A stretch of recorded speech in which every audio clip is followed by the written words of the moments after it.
Good morning, everyone. Thank you for joining us today. This is part of a webinar series that Alabama Landscape and Nursery Association and the Alabama Cooperative Extension System is doing related to the green industry. And our speaker today is Dr. Paul Bartley, who is an assistant professor in the Department of Horticulture at Auburn University, who works on sustainable landscape systems. And today he's going to be talking about his work with the Outdoor Power Equipment Consortium and some policy issues related to battery powered equipment. So, all right, Paul, thank you. Thanks, Jeremy and Russell. I appreciate it, and the support that the Alabama Landscape and Nursery Association has given us to support some of this research. I'll also acknowledge some of the others at the end of the presentation. Just to kind of set the stage, something that I've noticed in research, and I picked this up from Dr. Held, who many of you may know, but in conversations with him and discussing research ideas, he threw out this line that I loved. He said, "I don't want to do some Chicken Little research." And I laughed because I didn't understand what he meant, and it wasn't until later that it sunk in. But people use arguments like this or numbers like this to bring about justification for primarily food security, stability, increases in production, modifications of crops for increased yields, new crops and developments, but all of that has been used well and effectively to support that. And monies in large numbers have gone in contributions to those research areas. But what it also doesn't really address, this kind of issue of increasing world populations, especially in the US, is where those populations are living. 80% currently live in urban areas, and it's expected that by 2050 would be somewhere in the ballpark, and 90% of people live in urban communities. What this trend actually amplifies is not just our need for an increase in food security, production, and other product-based or commodity-based services, but it also amplifies the significance of green spaces and the importance that they lend, both in terms of their physical and mental well-being to our children, friends, and families. The counter balance effect that they have to expanding concrete impervious surfaces that we have in these urban sprawls, and also, of course, plants' abilities to filter air quality. So we have a lot of benefits that are then amplified by this concentration of populations in these dense environments. And that while we might laugh at some of these ideas, like I did initially on mental well-being and stuff, really the more you look and observe, especially around opportunities like I have on Auburn's campus, to see students graduate standing in front of the Auburn sign, or wedding ceremonies constantly happening in Sanford Lawn, or students studying in groups, playing in groups, you realize that moments like this don't really happen without moments like this. And it's been a unique opportunity that I have had to work with our landscape services industry to hear their concerns and to address some of these issues, to provide the service for an increasing number of people in our urban environments and the green spaces that are vital to those communities. To talk about the services sector of agriculture, which is really landscape maintenance and install, it is the green industry giant. Overall, our green industry generates an economic impact of 350 billion roughly. The market capitalization you see somewhere around 150 billion. Within that industry, which includes nursery and greenhouse production, landscape architecture, irrigation, and hardscape installs, so not just landscape maintenance, but the landscape service industry within that is by far the largest horticulture industry sector beyond even the green industry. There's over 100,000 business establishments, and that's primarily due to the very small barriers to entry into this industry. Just in terms of landscape maintenance alone, the whack and stack and blow type of services provided by the landscape service industry, a very safe estimate is $60 billion in revenue. And those are numbers calculated based on the general market capitalization and income revenue within the sector. And then several surveys with about 500 participants that cited about a 40% of their revenue or income was from landscape maintenance. Aside from 40% of the total revenue generated is from landscape services industry, a vast majority, even more so, of the workforce is dedicated to these services, 60%. So just to put that in perspective, because a lot of times I think our focus is pretty heavily shifted at times to the nursery and greenhouse or floriculture industry. Just in the Southeast US alone, that includes the states of Mississippi, Alabama, Georgia, Florida, and South Carolina, as the USDA defines it. We employ 20,000 more landscapers and generate $1 billion more in revenue than the nursery and greenhouse industry nationwide. So just landscape services in the Southeast are a larger industry than the nursery and greenhouse industry nationwide. That's a phenomenal statistic, and one that I think is underappreciated and underrecognized. And this is also old data, but we're going off the best we can. This is generated predominantly from Charlie Hall and many other contributors, but the last was in 2018. So I'm looking forward to a refresh of that. One of the issues that's associated with this scale of industry is some of the equipment employed to provide those services. There are a lot of pieces of gas OPE or outdoor power equipment deployed to provide these services to maintain landscapes. And these are not just to mow grass or trim shrubs or cut trees. These are also snow removal. So that's included in this.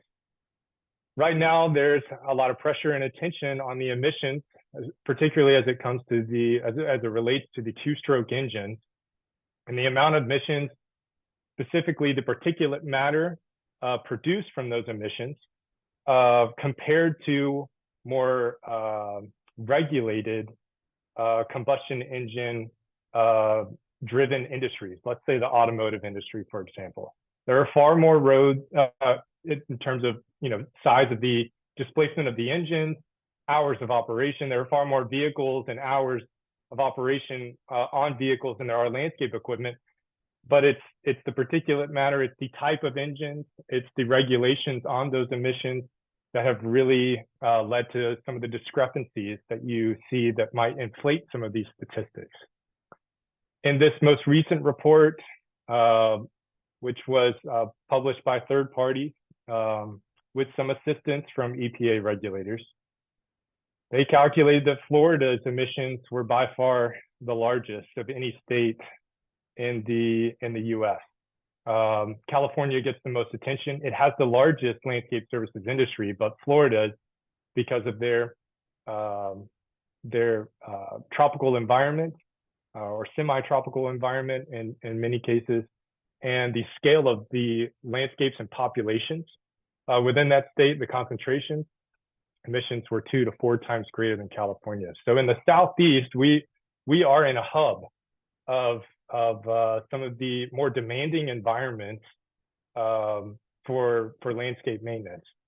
And so it's surprising that a lot of the attention has not been shifted to us, but more so California and some other areas in the Midwest. Commercial versus residential equipment and how it relates to this, it's very difficult and challenging to assess that. It's obviously an intricate issue, but you can theorize commercial equipment, much larger engines, much larger displacement, and their use case or their duty cycles are very different than a residential. So a lot of the attention is being put on these commercial pieces of equipment. You can compare it to an 18-wheeler and any other sedan that might be driving down the road. Okay, so these instruments are used very differently depending on those two environments. What's the culmination of a lot of the focus on this emission research is sweeping legislation. So really, these bans began back in the 70s in very affluent communities along the coast of Southern California, banning leaf blowers primarily. But following California's bill, which was announced back in 2021, became effective January this year, banning the sale of gas-powered outdoor power equipment. There have been sweeping legislations proposed and passed across the country. There are now more than 200 municipalities by our calculations. We're just trying to keep track of these as quickly as possible. It seems like every week there's more. There's about 17 states involved now. And even Alabama, particularly the Mountain Brook community, has had legislation proposed. I think the situations here in Alabama right now are very different than the discussions being had across the country, but they're very healthy and I'm encouraged by that. But what we don't have is something that Georgia, Montana, South Carolina, Idaho, and some other states have, which is preemption. Preemption means that a smaller body of government cannot pass a more restrictive bill of legislation, essentially banning gas-powered equipment, than the state. So what Georgia did was have a preemption bill, which did not allow a smaller body of government to ban gas-powered equipment. It also roped in things like gas-powered ovens and other stuff like that, stovetops, and saved those as well. This is a very, obviously turned into a very political situation and an environment, but it's one that it's increasing in time. We estimate that by 2027, if the current legislation is passed and put into effect as it's currently written, about 26% of the US population will be under some form of equipment ban. And so these transitions need to happen very quickly as soon as these happen. And I would say the technology and its development is happening just as rapidly.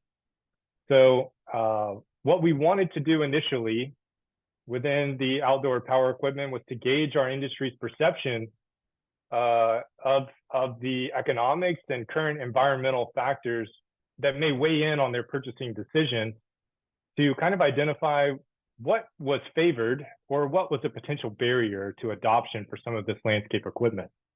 And I'll quickly, so just 3 results from this. Initially, we asked, or at the beginning, we asked, please rate your concerns when purchasing equipment. So this is just general observations.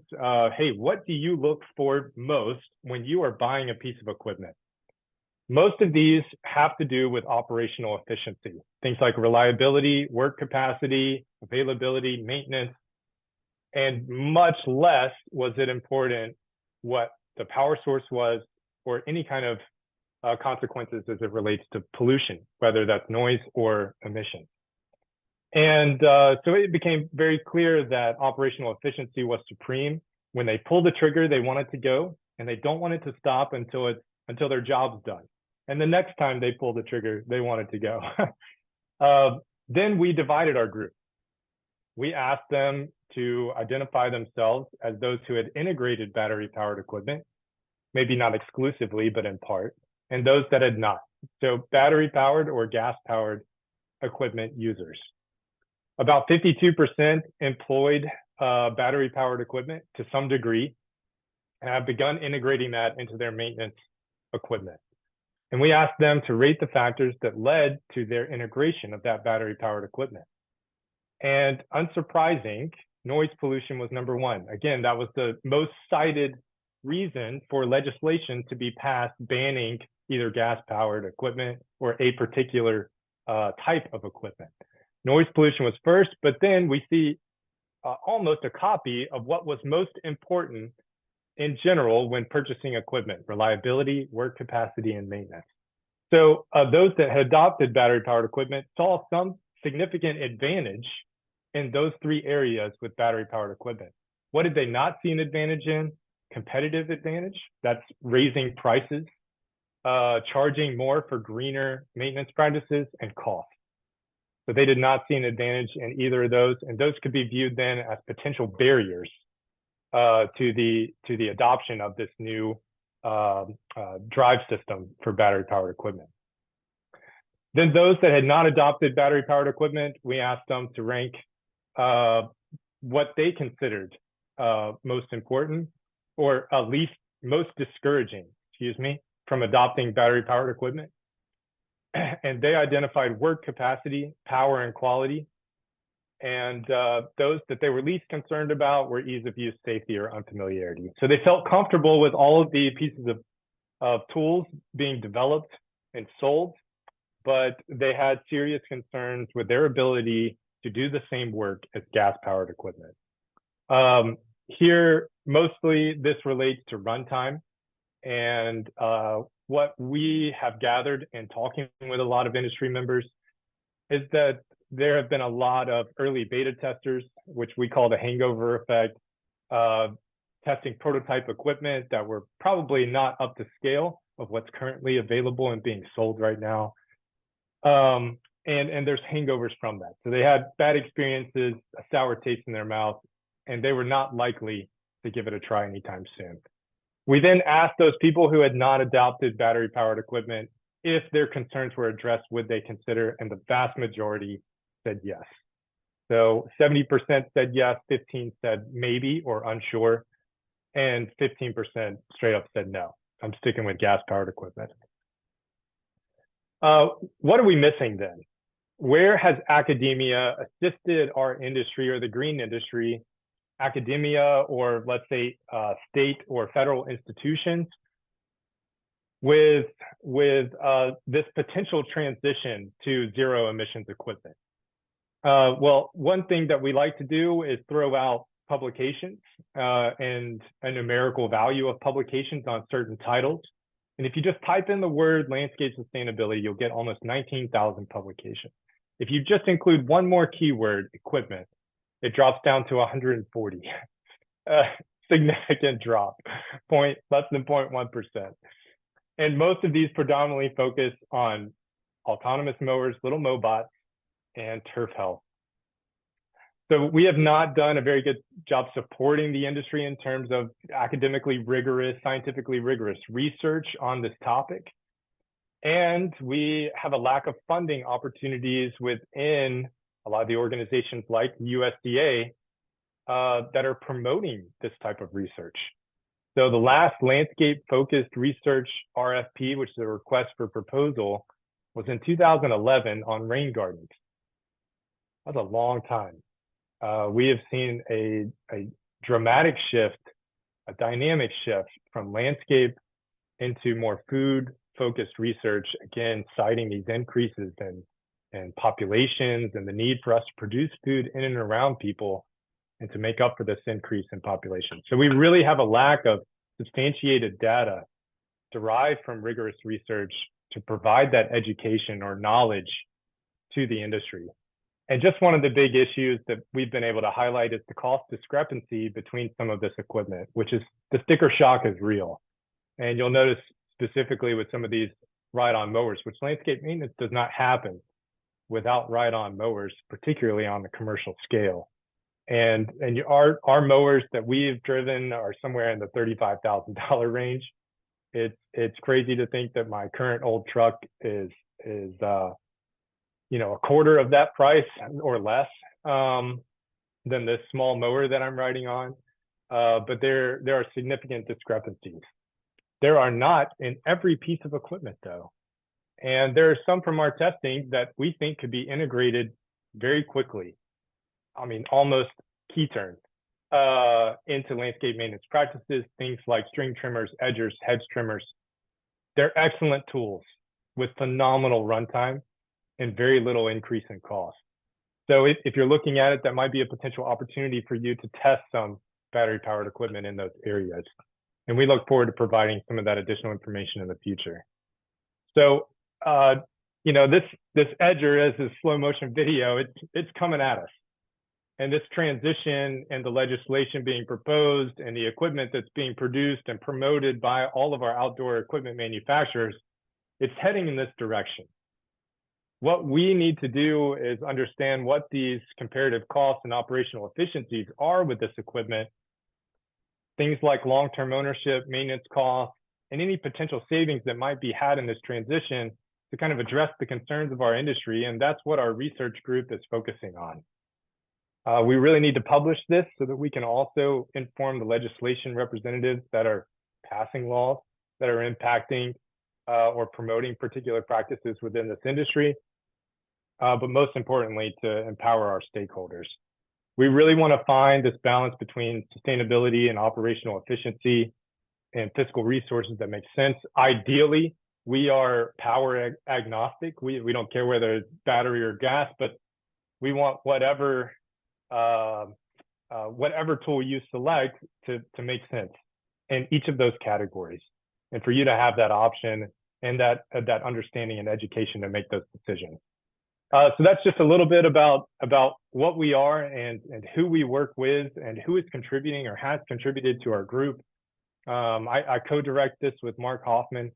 It's a fantastic group to work in, and I love serving this industry, and we hope to do this a lot more and to much larger scales in the near future. And really wouldn't be able to do this without some of the entities like the Landscape and Nursery Association here in Alabama with Russell Wood, and as well as our national organizations and some of our outdoor equipment manufacturers. And we're getting new ones about monthly now. So this list is not up to date, but appreciate the opportunity to speak, Russell and Jeremy.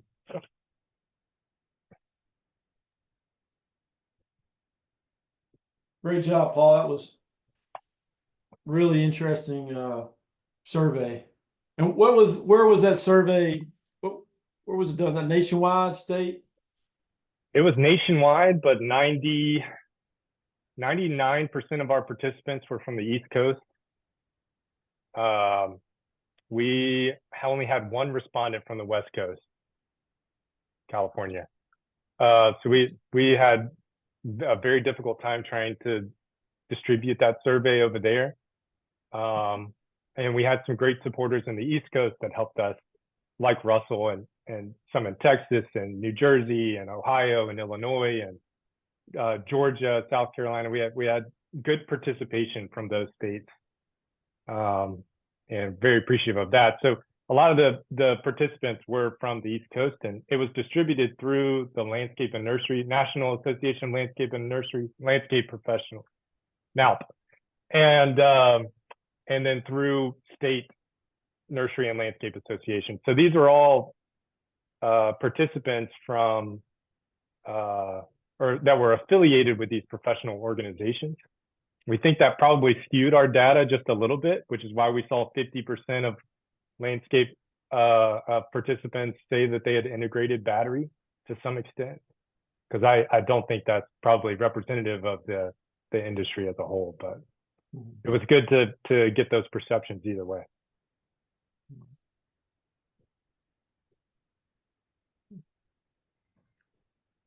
All right, I have some questions. Fire away, Brian. Okay, so Dr. Brown, sorry. Is the current laws, is California the only one that has a state law? Am I understanding that right? Yes. Okay, but New most York, of them are New York and Illinois have proposed. New York is they're trying to get it done.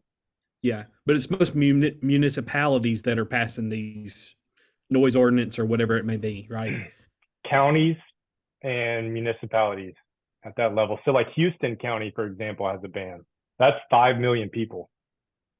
So that's a huge population that's being regulated by that. Okay. I have a few more questions. I'm sorry. So obviously the stringline trimmers and the edgers and things like that are probably the lowest barrier to entry. What piece of equipment seems to be the most adopted? Are those the ones that seem to be most adopted first just because of the low barrier to entry? Really good question. And the answer is no. The most adopted is, think about why people primarily cited adopting battery powered equipment. It was noise, and all of the noise regulations are on leaf blowers. So leaf blowers was number one by a healthy margin, and then string trimmers and hedge trimmers. I think in that category rounded out the top three. That was one of the things I wrote down is blowers. I mean, obviously they were adopting these because of the noise factor, but they do make the most noise. How what's the technology like on those? Because I know I haven't been up on it like you have, but I know at one time people were like, "Oh, these are terrible. We're not going to use them if not required." So, what's the technology where those are at right now? I think the differences in operating time and cost are probably the most different for blowers and mowers than any other piece of equipment. And blowers in particular, just on a CC basis or a watt basis, depending on gas or battery, are the least energy efficient. Gas powered leaf blower will burn fuel faster than any tool, and pushing air is an extremely difficult task, is what we all recognize. So it uses the most energy per second by far, and that means that they require larger battery packs. Right now in the commercial market, you're looking at $1,000 per kilowatt, and a lot of these backpack blowers are somewhere around 1,000 or 1 to 1.5 kilowatts.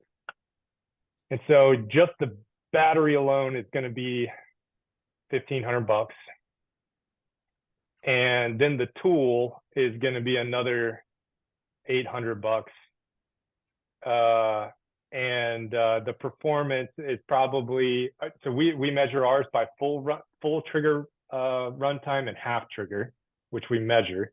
And so it's not directly correlated to field use or what you might experience in a landscape, but they consume a lot of energy very quickly, and our runtimes are somewhere between 30 and 90 minutes.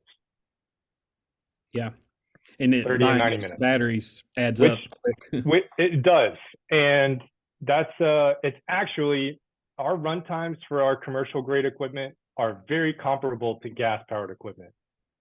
So a full tank of gas on a string trimmer is going to last you just as long full trigger as a 9 amp hour battery with Steel or Husqvarna's ProLine battery on a string trimmer. So the runtime is the exact same. The problem is you can refuel that very quickly, and that gas is brand agnostic. It doesn't matter what brand I have of tool, I could just put gasoline in it, and battery is not. So you are really putting a lot of capital into one particular brand that you hope, pray, think is going to last you 5 years. And a lot of people have trust issues with that. And it's a very difficult problem. It's one that we've seen influence a number of industries. Look at your iPhone, for example. The new iPhones went to a USB Type-C charger, and that's thanks to the EU. So now that all the phones can use the same charger type, that's fantastic. Apple doesn't like because they don't sell as many chargers, but they had their own proprietary system. And it's difficult balancing that regulation and do you want a government body to force people to make universally adaptable batteries? There are different battery technologies, different battery management systems out there. That's a really difficult thing to do. So this is a big problem with the battery equipment and battery equipment industry. And because once you buy in, you're kind of stuck. Yeah. One more question. So your number about the Southeast landscape maintenance being much larger than the entire nursery industry, right? And I think I wrote this down, and maybe I misheard this, but you said it includes snow removal. I guess that was nationwide. So what and obviously we don't have a whole lot of snow removal here in Alabama. But what percentage of snow removal, once you take that out, what does that account for? So in the southeast, if we don't, I don't Yeah. know that it's differentiated snow removal for landscape maintenance. It does kind of fit under the same bill, but from what I understand, and I don't know a lot about those northern markets as I do some of the southeastern markets, but a lot of business is generated from snow removal and the use. Snow blowers are still considered OPE, outdoor power equipment. Yeah. So it fits on the umbrella. It's not an area that we are really equipped to investigate, and so I haven't looked a whole lot into how much emissions are being produced by our industry in those northern states with snow versus grass. Yeah. So I'm not sure, Brian. Well, I was thinking about the blowers. Maybe we need to get Dyson on the blowers here. And I will say that they've gone public, so I don't mind talking about them, but Whisper Arrow, just my best description is a group of young, hungry geniuses. They came out of Uber's program when they were trying to develop drones to fly people around and do food delivery and stuff like that. And so they needed a quieter propulsion system. And they developed these blades that produce supersonic sound, so above our hearing level. And so maybe a dog might go crazy, but we can't hear the noise that it produces. And they are 20% more efficient. So you're going to get a longer runtime. And they produce about 20 to 30 decibels less. We're talking 45 to 47 decibels. That we usually have a conversation at higher decibel levels. And so it's exciting to me to see all these new technologies being integrated into our industry and the potential for our industry and the customers they serve to benefit from it. You got any more questions, Brian? I think I fall out. I have one.